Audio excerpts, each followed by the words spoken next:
Bismillahirrahmanirrahim. Dear spectators, Assalamu alaikum. I am Usman Ali, Assistant Professor of Chemistry, and today we are going to discuss very important article of chapter 3rd, first year, gases, van der Waals equation for real gases. लेकिन अगर आप लोगों ने मेरे channel को अभी तक subscribe नहीं किया तो इसको सब्सक्राइब करें, बेल आइकन को प्रेस करें ताकि मेरी हर आने वाली वीडियो आपको मिलती रहे. Now coming towards our lecture today, आज का हमारा आर्टिकल है that is van der Waals equation for real gases. van der Waals equation for real gases.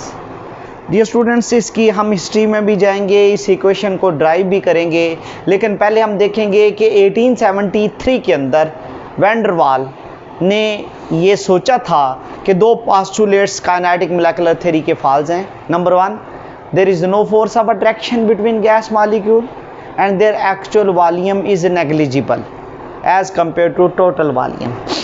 तो हम ये कहते हैं कि हम इन पोस्टुलेट्स की बेस पर अगर ये दो पोस्टुलेट फॉल्स हैं तो general gas equation PV is equal to nRT postulate false होने की वजह से can not be applied on real gases. कि ये रियल गैसेस के ऊपर ये इक्वेशन लागू नहीं हो सकती. क्यों नहीं हो सकती? क्योंकि ये सिर्फ और सिर्फ आइडियल गैस के लिए होती है. अगर दो पोस्टुलेट फॉल्स हैं तो फिर इस इक्वेशन को दैट नीड सम करेक्शन, इसको करेक्शन की ज़रूरत है. That need some correction. तो इसको एक्सप्लेन करने के लिए इसमें दो चीज़ें चेंज हो जाती हैं इन पोस्टुलेट्स की वजह से, प्रेशर एंड वॉल्यूम. दो पोस्टुलेट जो फॉल्स थे पिछले आर्टिकल में हमने पढ़े थे. 1873 के अंदर ये आइडिया दिया था van der Waals ने, और ये आइडिया कब दिया गया था? 1873 के अंदर. तो उसने ये कहा था कि ये दो पोस्टुलेट अगर फॉल्स होंगे तो ये जो जनरल गैस इक्वेशन है जो कि आइडियल गैस के लिए होती है, इसमें इन दो चीज़ों को करेक्शन की ज़रूरत है. तो सबसे पहले हम पढ़ते हैं वॉल्यूम करेक्शन. वॉल्यूम करेक्शन की क्यों ज़रूरत पेश आई, इसको हम देखते हैं. हमने ये पढ़ा था गैसें नॉन आइडियल कब होती हैं? At high pressure and low temperature. अगर हम हाई प्रेशर करेंगे, से गैस है आपके पास, यहाँ पर प्रेशर आपके पास लो है और मॉलिक्यूल दूर दूर हैं. अगर आप प्रेशर क्या कर देते हो, इसी गैस के ऊपर हाई कर देते हो तो मॉलिक्यूल करीब करीब आ जाते हैं. हाई प्रेशर कर दिया, मॉलिक्यूल करीब करीब आ गए, तो मॉलिक्यूल क्या करते? अपोज करते हैं, कंप्रेस नहीं होते. अगर कंप्रेस नहीं होते तो इसका मतलब है molecules will have some volume, molecules का कुछ वॉल्यूम होगा. तो हम उसके लिए हम कहते हैं कि एक पोस्टुलेट ये था that is there is the actual volume. जो गैसों का एक्चुअल वॉल्यूम होता है, ये पोस्टुलेट ये कहता है is negligible as compared to total volume. Actual volume is negligible as compared to total volume. तो हम ये कहते हैं अगर गैसों का वॉल्यूम नेग्लिजिबल होता, गैस को फुल दब जाना चाहिए था. क्यों नहीं दब रही? इस वजह से नहीं दब रही, इस वजह से कंप्रेस नहीं हो रही कि that gases will have some volume. अगर सम वॉल्यूम होगा तो ये पोस्टुलेट क्या हो जाता है? फॉल्स.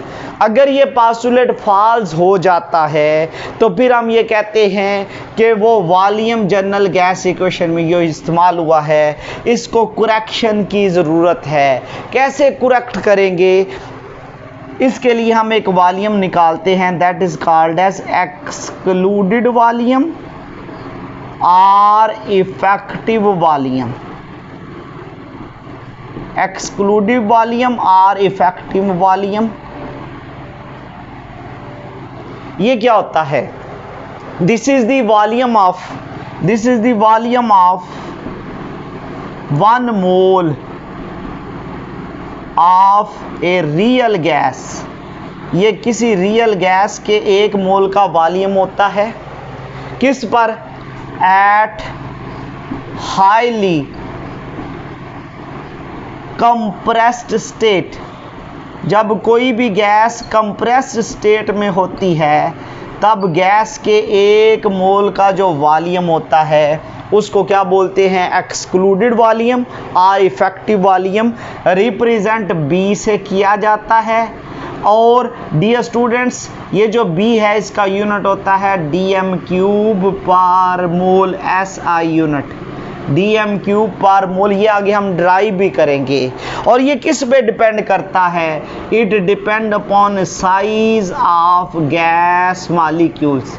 तो गैस मॉलिक्यूल्स के साइज पे ये डिपेंड करता है। जितना बड़ा साइज होगा उतना उसका एक्सक्लूडेड वॉल्यूम भी बड़ा होगा। मज़ीद हम एक्सप्लेन करते हैं। डियर स्टूडेंट्स, लेट्स सपोज हमारे पास एक वेसल है। ये एक वेसल है, वेसल में 1 मॉलिक्यूल है, ठीक है।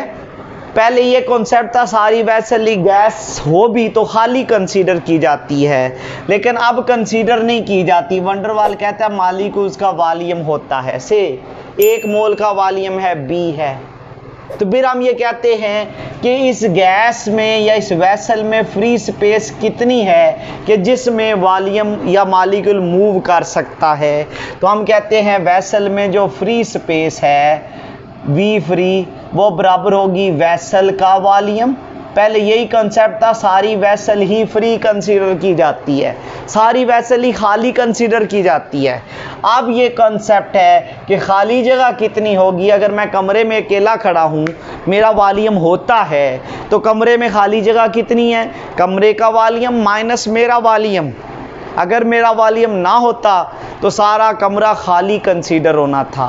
अगर मॉलिक्यूल्स का वॉल्यूम है तो वेसल के वॉल्यूम में से B को एक्सक्लूडेड वॉल्यूम को क्या करना पड़ेगा? माइनस। क्यों माइनस करना पड़ेगा? क्योंकि एक्सक्लूडेड वॉल्यूम गैसों का क्या करता है? एग्जिस्ट करता है।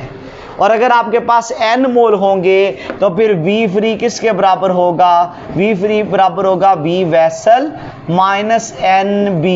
V वेसल क्या है? सारी वेसल का वॉल्यूम, और सारे मॉलिक्यूल्स का वॉल्यूम क्या कहलाएगा? NB। कब? जब गैस किस स्टेट में होती है? कंप्रेस्ड स्टेट में। n मोल्स का एक्सक्लूडेड वॉल्यूम। और हम ये जानते हैं, ये BSc में प्रूव है, आपको उसकी डिटेल में जाने की ज़रूरत नहीं है कि ये जो एक्सक्लूडेड वॉल्यूम होता है, एक्सक्लूडेड वॉल्यूम वो एक्चुअल वॉल्यूम से 4 गुना बड़ा होता है। गैसों के एक्चुअल वॉल्यूम से 4 गुना बड़ा होता है। एक्चुअल वॉल्यूम क्या होता है? गैसों का वॉल्यूम इन अनकंप्रेस्ड स्टेट। इसका मतलब है कि ये जो एक्सक्लूडेड वॉल्यूम है ये एक्चुअल वॉल्यूम से कितने गुना बड़ा होता है? 4 गुना। इसका प्रूव BSc में है। ये हमने क्या पढ़ लिया? ये हमने पढ़ लिया वॉल्यूम करेक्शन। वॉल्यूम करेक्शन की क्यों जरूरत पेश आई? क्योंकि वो पोस्टुलेट जाते हैं towards pressure correction. Pressure correction की क्यों ज़रूरत पेश आती है इसको भी हम देखेंगे। इसको देखने के लिए लेट्स सपोज हमारे पास गैसेस हैं और गैसेस को हमने कैसे रखा हुआ है। Let's suppose we have gases, और गैसेस जो हैं उन पर हाई प्रेशर और लो टेम्परेचर लगाया हुआ है। हाई प्रेशर और लो टेम्परेचर लगाने पर लेट्स सपोज ये एक वेसल है और वेसल की ये क्या है? वॉल है। ये वेसल की एक वॉल है, वॉल ऑफ वेसल हमने बना दी। अब क्या होता है से ये मॉलिक्यूल गैस का बिल्कुल वॉल के करीब है, उस पर फोर्स लगा रहा है, उस पर फोर्स लगा रहा है। लेकिन जब हाईली कंप्रेस्ड स्टेट में होगा तो मॉलिक्यूल्स एक दूसरे को क्या कर रहे हैं? खींच रहे हैं, इसको नीचे और ऊपर दोनों साइडों से मॉलिक्यूल खींच रहे हैं और अंदर वाले भी मॉलिक्यूल इसको अपनी सिमत खींच रहे हैं। नीचे और ऊपर वाले तो एक दूसरे को कैंसिल कर देंगे से ये मॉलिक्यूल है ए और ये मॉलिक्यूल सारे क्या हैं बी हैं। नीचे और ऊपर वाले एक दूसरे के इफेक्ट को कैंसिल कर देंगे, लेकिन अंदर वाला उसको अंदर खींच लेगा और अगर अंदर खींच लेगा इसका वॉल पर प्रेशर क्या हो जाता है डिक्रीज। तो एक पॉस्टुलेट ये भी था कि गैसों में there is no force of attraction between gas molecules, कि गैस मॉलिक्यूल्स में फोर्स ऑफ अट्रैक्शन नहीं होती। तो ये पॉस्टुलेट वंडर वाले का नहीं, ये भी गलत हो जाता है। कब गलत हो जाता है?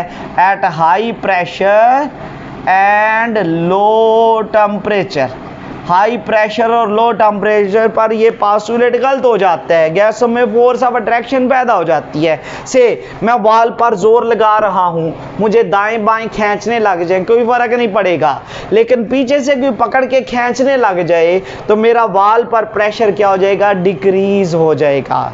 तो इसका मतलब ये है गैसों का जो वॉल पर प्रेशर लगना होता है वो ग्रेजुअली डिक्रीज हो जाता है। क्यों डिक्रीज हो जाता है वॉल पर प्रेशर? इस वजह से डिक्रीज हो जाता है क्योंकि गैसों को मॉलिक्यूल्स खींच रहे होते हैं फोर्स ऑफ अट्रैक्शन की वजह से। तो फिर हम ये कहते हैं कि उनका प्रेशर जो है ये रिड्यूस हो जाता है। हम ये कहते हैं दिस इज न्यू प्रेशर, फिर उनका नया प्रेशर पैदा होता है, new pressure of gas molecules having force of attraction, जिनमें क्या मौजूद होती है? Force of attraction. ये उन मॉलिक्यूल्स का प्रेशर है जिनमें फोर्स ऑफ अट्रैक्शन है और ये बराबर होता है एक्चुअल प्रेशर। एक्चुअल प्रेशर हम बोलते हैं बेटा काइनेटिक प्रेशर को। काइनेटिक प्रेशर टोटल प्रेशर था, फोर्स ऑफ अट्रैक्शन जब नहीं थी, टोटल प्रेशर पी था, वॉल पर से पी था। कितना नया प्रेशर? ये इसके बराबर तो नहीं होगा, ये हमेशा क्या होगा? कम। ये कितना कम होगा? टोटल प्रेशर जब force of attraction, when there is no force of attraction. अगर फोर्स ऑफ अट्रैक्शन ना होगी तो ये काइनेटिक प्रेशर होगा। इसमें से हमने फोर्स ऑफ अट्रैक्शन क्या कर देनी है? माइनस। तो पी डैश क्या है? This is called as lessened, ये कम किया हुआ प्रेशर है due to force of attraction. सादा लफ्जों में पी डैश क्या है? ये फोर्स ऑफ अट्रैक्शन ही है। तो इसका मतलब है कि टोटल प्रेशर जो है ये कम पड़ जाएगा गैसेस का। तो हम कहते हैं पी डैश क्या है? ये देखें, ये मेरा प्रेशर पहले था पी आई, मुझे पीछे से कोई खींच रहा है पी डैश से, तो मेरा प्रेशर नया हो जाएगा पी, ये कम हो जाएगा इससे। कितना कम होगा? जितनी क्या होगी? Force of attraction. तो फोर्स ऑफ अट्रैक्शन है जो इस प्रेशर को कम कर देती है और पी के बराबर कर देती है। वेयरएज फिर हम ये कहते हैं कि लेट्स सपोज अगर हमने वैल्यू निकालनी है पी आई की, तो पी आई की वैल्यू कैसे, सॉरी पी डैश की वैल्यू कैसे निकलेगी? उसके लिए हम कहते हैं लेट्स सपोज ये मॉलिक्यूल है ए, ये मॉलिक्यूल है बी। मॉलिक्यूल्स एक दूसरे को क्या कर रहे हैं? अट्रैक्ट कर रहे हैं। अगर डियर स्टूडेंट्स मॉलिक्यूल्स एक दूसरे को अट्रैक्ट कर रहे हैं तो फिर उनमें क्या होगा? उनमें ये होगा कि आपके पास पी आई फिर किसके बराबर होगा? ये होगा नया प्रेशर, न्यू प्रेशर, और ये पी डैश उधर माइनस था, दूसरी साइड पे जाके क्या हो जाएगा? प्लस हो जाएगा। अब हम कहते हैं कि अगर हमने काइनेटिक प्रेशर निकालना है तो हमें पी डैश की वैल्यू को क्या करना पड़ेगा? मालूम करना पड़ेगा। तो लेट्स सपोज हम ये कहते हैं कि पी डैश किस पे डिपेंड करता है? अगर मॉलिक्यूल थोड़े हैं तो उनमें पी डैश कम होगा, मॉलिक्यूल ज़्यादा हैं तो पी डैश भी ज़्यादा होगा। तो पी डैश किस पे डिपेंड करता है? डियर स्टूडेंट्स ये जो पी डैश होता है ये से एक टाइप के मॉलिक्यूल्स हैं ए और एक है बी, तो ये पी डैश डायरेक्टली प्रोपोर्शनल होगा concentration of A and concentration of B. Concentration क्या होते हैं? मोल पर डीएम क्यूब। जितने ए और बी की कंसंट्रेशन ज़्यादा होगी उतना वो ज़्यादा खींचेंगे। दो मॉलिक्यूल है कम खींचेंगे, चार है ज़्यादा खींचेंगे।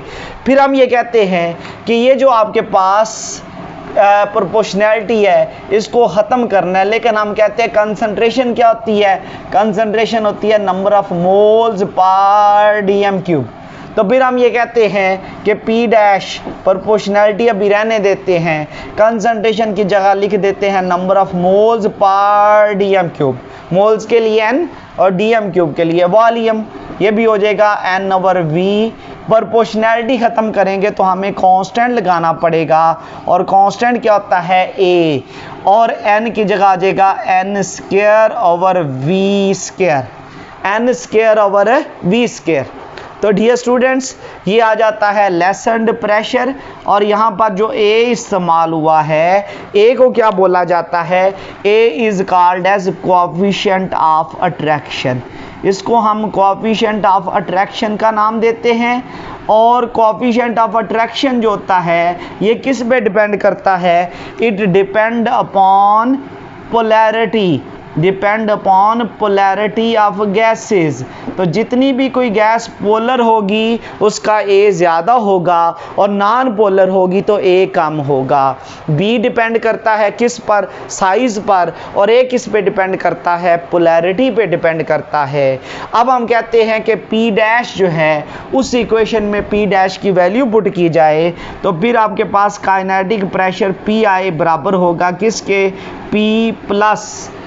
P डैश की जगह क्या लगा देंगे, AN²/V²। This is the equation of pressure correction. अब हम कहते हैं कि अगर आपके पास फॉर आइडियल गैस, अगर आपके पास कोई गैस आइडियल होगी तो फिर कौन सी इक्वेशन लगेगी, वो लगेगी PV = nRT के। और अगर आपके पास कोई रियल गैस होगी तो रियल गैस के लिए ये इक्वेशन मॉडिफाई हो जाती है। P की जगह क्या आ जाता है, P की जगह आ जाता है P + AN²/V², और V की जगह क्या आ जाता है, V की जगह हमने मालूम किया V - NB के, और ये बराबर होगा that is equal to nRT। और ये क्या है, वंडर वाल इक्वेशन है फॉर रियल गैस, और ये किसके लिए, फॉर n मोल्स।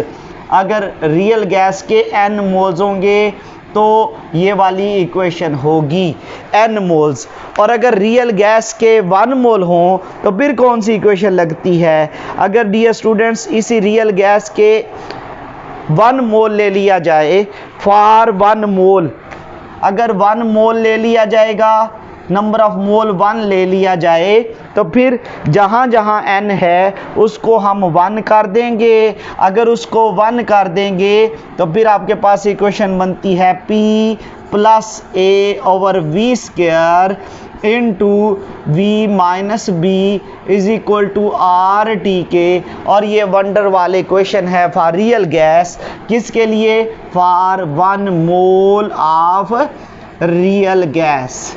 तो ये रियल गैस के 1 मोल के लिए होती है। ये हमने इसको प्रूव कर लिया। अब हमारा जो टारगेट है, इससे आगे जो है हम प्रोसीड करना चाहेंगे, और वो क्या, हम प्रोसीड डिराइव करते हैं यूनिट्स, वंडर वाल constants, units of A and B। A और B के यूनिट्स डिराइव करने हैं। A क्या है, कोएफिशिएंट ऑफ अट्रैक्शन जो पोलैरिटी पे डिपेंड करता है, और B क्या है, दैट इज एक्सक्लूडेड वॉल्यूम। पहले हमने इनके जनरल यूनिट ड्राइव करने हैं, जनरल यूनिट A का और जनरल यूनिट B का, दोनों के कौन से यूनिट, जनरल यूनिट। इनको हम क्या बोलते हैं, they are also called as van der Waals constant. हमने ये पढ़ा था डियर स्टूडेंट्स कि P डैश किसके बराबर होता है, AN²/V² के। यहाँ से अगर हमने A की वैल्यू फाइंड आउट करनी है तो A बराबर होगा P dash into V², V² ज़रब खा जाएगा और n² जाके डिवाइड हो जाएगा। तो ये जो इक्वेशन बनेगी इसके मुताबिक A का जनरल यूनिट क्या होगा, A का जनरल यूनिट होगा, प्रेशर का होता है ATM और वॉल्यूम का होता है dm³। इसका क्या ले लेना है, स्क्वायर बटा मोल का भी स्क्वायर। तो यहाँ से जो यूनिट निकलेगा वो कौन सा निकलेगा, वो यूनिट निकलेगा जनरल यूनिट। तो ए का जनरल यूनिट बनेगा ATM, ये बनेगा DM6 और मोल की पावर आ जाएगी -2। ये ए का जनरल यूनिट है। अब हम आ जाते हैं बी के जनरल यूनिट पर। अगर बी का जनरल यूनिट निकालना चाहते हैं तो वो कैसे निकलेगा, हमें पता है कि बी फ्री किसके बराबर था, वो था V vessel minus N B के। और अगर बी का यूनिट निकालना है तो एन बी इधर ले आओ, वी वेसल में से वी फ्री उधर जाके माइनस हो जाएगा, बी इधर रहने दो, तो V vessel minus V free divided by क्या हो जाएगा एन। तो वॉल्यूम का यूनिट क्या होता है DM³ और नंबर ऑफ मोल्स का यूनिट होता है मोली।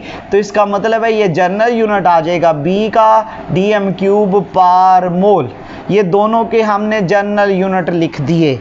अब अगर दोनों के SI यूनिट लिखने हो, दोनों के SI यूनिट्स, तो SI यूनिट्स कैसे डिराइव किए जाते हैं, ऐसे यूनिट्स अगर डिराइव करने हैं तो फिर हम A का SI यूनिट पहले निकालते हैं। कैसे निकलेगा डियर स्टूडेंट्स, हमारे पास इक्वेशन वही है, और इक्वेशन क्या है, A के लिए इक्वेशन है P-V²/N², और इसकी वो वाली इक्वेशन है। यहाँ से अगर हमने ऐसे यूनिट निकालने हैं, प्रेशर का ऐसे यूनिट होता है न्यूटन पर मीटर स्क्वायर, और वॉल्यूम का ऐसे यूनिट होता है मीटर क्यूब, इसका ले लेना है स्क्वायर, बटा मोल का भी क्या ले लेना है स्क्वायर। तो यहाँ से क्या यूनिट निकलेगा, ये निकलेगा ए का ऐसे यूनिट, ये निकलेगा newton metre -2 metre 6 into mole की पावर -2। तो ये मीटर 6 में से मीटर -2 निकाल देंगे तो ये न्यूटन मीटर 4 आ जाएगा, और मोल की पावर कितनी आ जाएगी -2। ये ए का SI यूनिट आ जाएगा, ये ए का SI यूनिट आ गया है। और अगर बी का SI यूनिट निकालना है, सिर्फ ATM की जगह हम क्या इस्तेमाल करेंगे, मीटर क्यूब पर मोल, तो ये आ जाएगा बी का SI यूनिट। तो हमने बी का भी SI यूनिट निकाल लिया, ए का भी SI यूनिट निकाल लिया, और लास्ट चीज़ है बेटा ए और बी की फिजिकल सिग्निफिकेंस। तो ए और बी की फिजिकल सिग्निफिकेंस क्या है, फिजिकल सिग्निफिकेंस, ए और बी की फिजिकल सिग्निफिकेंस जो है अगर हमने निकालनी हो तो हम ये कहते हैं कि ए और बी की फिजिकल सिग्निफिकेंस कैसे निकलेगी, उसको हम देखते हैं। अगर हमने ए और बी की फिजिकल सिग्निफिकेंस निकालनी है, जिनके यूनिट हम डिराइव कर चुके हैं, तो वो कैसे निकलेगी डियर स्टूडेंट्स, वो वाली गैस जिसके लिए ए और बी की वैल्यू स्मॉल होगी, लेस होगी, वो गैस रूम टेम्परेचर पर आइडियल होती है, और जिसके लिए ए और बी की वैल्यू लार्ज होगी, वो गैस क्या होती है, नॉन आइडियल आर रियल। तो इसका मतलब है ए और बी की वैल्यू डिसाइड करती हैं कि कौन सी गैस आइडियल है और कौन सी गैस रियल है। हम ऑलरेडी ये पढ़ चुके हैं, ये डिपेंड करता है पोलैरिटी पर, और ये किस पे डिपेंड करता है, साइज़ पर। दो गैसों का हम बिहेवियर पढ़ते हैं, एक है आप सल्फ़र डाइऑक्साइड का और क्लोरीन का। इनका साइज़ बड़ा है, इसका साइज़ बड़ा है, ये पोलर गैस है, इनके लिए ए और बी ज़्यादा होगा, और जिनके लिए ए और बी ज़्यादा होता है वो गैसें रूम टेम्परेचर पर क्या होती हैं, नॉन आइडियल, साइज़ और पोलैरिटी की वजह से। वेयर एज हाइड्रोजन और हीलियम ये नॉन पोलर हैं, साइज़ भी छोटा है, इनके लिए ए और बी की वैल्यू क्या होगी, स्मॉल, और जिनके लिए ए और बी की वैल्यू स्मॉल होती है वो गैसें रूम टेम्परेचर पर क्या होती हैं, दे आर आइडियल। ये दोनों गैसें आइडियल हैं, और वो वाली दोनों गैसें क्या हैं, नॉन आइडियल आर रियल हैं। और ये किससे पता चलता है, ए और बी की वैल्यूज़ से। ए और बी की वैल्यूज़ डिसाइड करती हैं कौन सी गैस। तो ये हमने डिराइव कर लिए units of A and B, और ये हमने डिराइव कर लिए उनकी फिजिकल सिग्निफिकेंस।